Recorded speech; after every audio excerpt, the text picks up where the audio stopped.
The Benton Weekly Record, Benton, Montana, April 7th, 1883. A terrible crime. A man thrown from the third story of the Grand Union Hotel. He is crushed into jelly. Arrest of one of the murderers. Great public excitement and threats of lynching.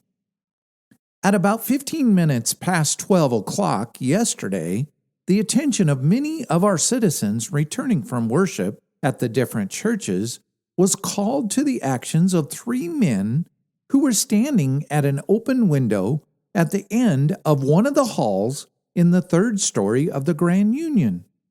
Their gestures expressed great excitement, and their voices could be heard in loud and angry dispute. Presently, the horrified spectators saw one of the men seized by the two others. A desperate struggle followed. The combatants surged back out of sight, and the report of a pistol was followed by a sharp cry. In an instant, the two men appeared again at the window with the body of their victim in their arms, and raising it above the windowsill, hurled it into the street below. A cry of horror arose from the crowd, which had already assembled below.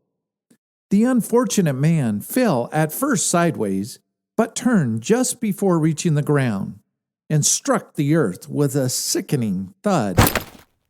He was quickly surrounded by sympathizing citizens, but life was extinct.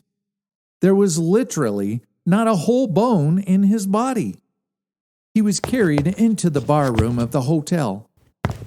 Meanwhile, Mr. Travers had recovered presence of mind enough to rush upstairs to find the murderers, and through search resulted in the capture of only one of them, a small man who was hidden under a bed in one of the chambers.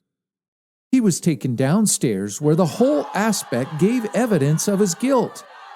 He refused to give his name, but he was recognized by some of the crowd as a man who formerly served a term in the penitentiary for sneak thieving. He was removed to the jail under strong guard. The victim's name was D. Ummy.